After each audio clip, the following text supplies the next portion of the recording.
Hello everybody, this is Out of the Box Unboxing, and in today's episode I'm going to review for you this disc sander from Parkside, available in Lidl. And as always, for the beginning, some details, technical details about this this device. If we not take into consideration all the marketing blah blah blah that Parkside is doing on any or Lidl is providing on the box. Few parameters. Power consumption is 140 watts.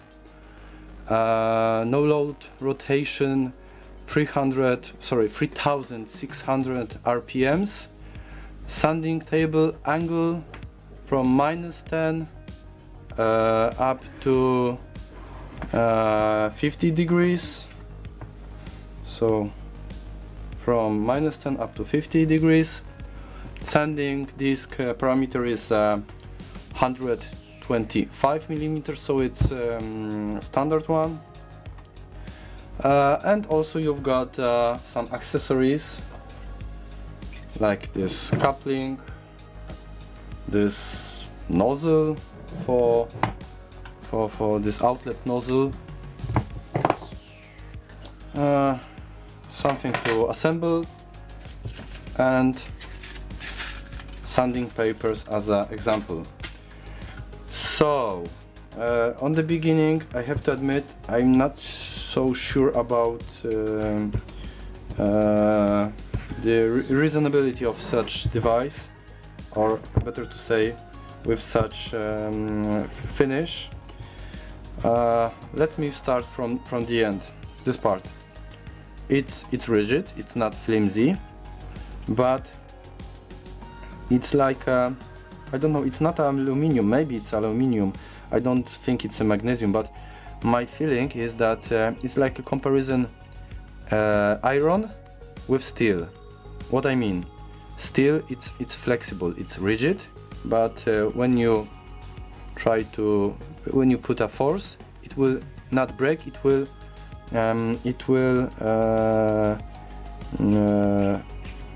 be in some way flexible. With iron, it will break. Maybe not ductile iron, but usual gray iron will break compared to steel. So my impression is that it will break sooner or later, and it will not be flexible if you put too much force on it. That's my impression. This outlet, piece of plastic pipe, nothing to be added. And for assembling, I don't really expect nothing special, just to be strong enough to screw screws. Okay, here is the space for this outlet. Okay, and first of all, what I don't like is that sanding paper is fixed with a tape. It's not you see, it's some I can feel adhesion, so you are installing it just using the glue what is. Second, the precision of the installation, of course. Now it's nice, but you may see that the space here is limited. So actually what you want to do is each time, you see, you need to take it off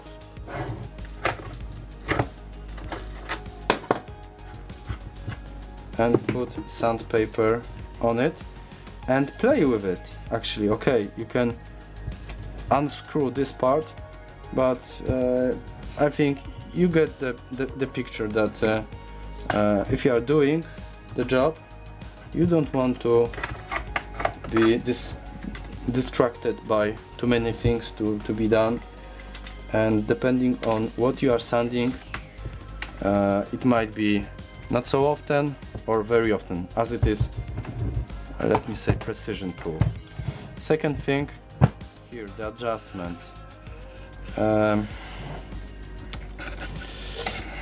I don't know what to say, but it could be done better. It's for me a little bit not going in the right direction. For those of you who want me to test how it is sanding, I will not do it because okay, motor will spin.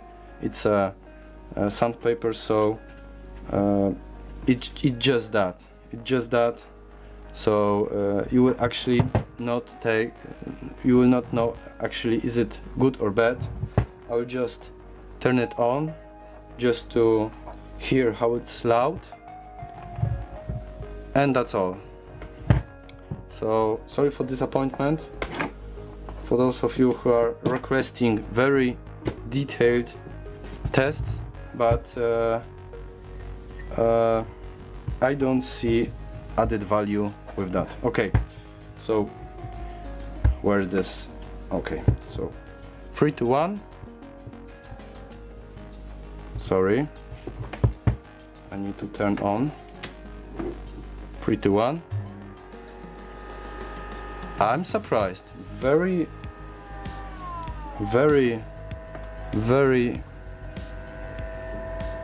quiet.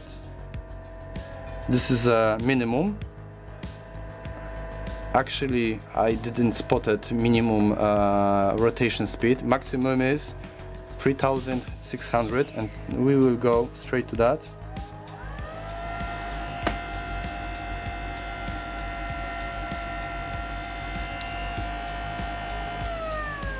Very quiet, I have to admit. I didn't also spot it almost no at all vibration. Now I will put it on this table.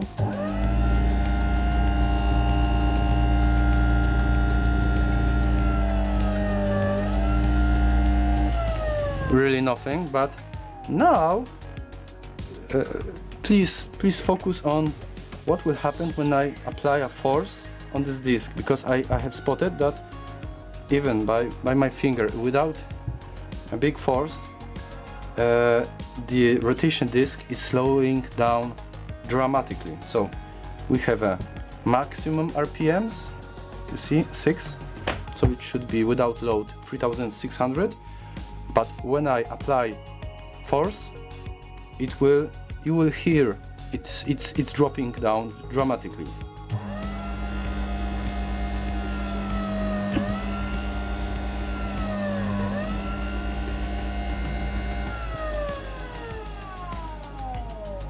So actually maybe 140 watts, it's not a great force, especially if we take into consideration that one of the sandpapers that has been added to this set as a gift, it's a P80, so it's actually quite aggressive. There is no limitation about size of the grain size. So you can go down to 40, and by sanding such, by using such papers, actually you are applying bigger force, because it's not a very precise work. It's a first, I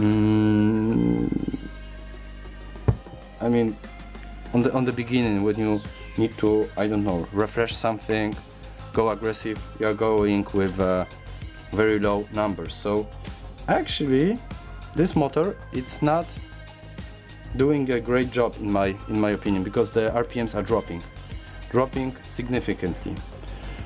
So my fair opinion, I would rather use the standard table disc sander, you know, and try with those rotation rocks.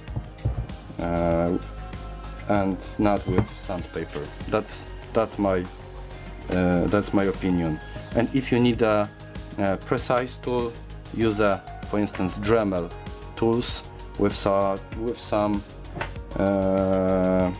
fixing, just to be a stable one. This thing, in my opinion, is pointless. If you have a other opinion, please share with me what is the potential application for this device. But in my opinion, you could use other tools which are more dedicated to either precise work or either this table disc sander with those rotation rocks that it's very common in all workshops. I think this is maybe for modeling, not for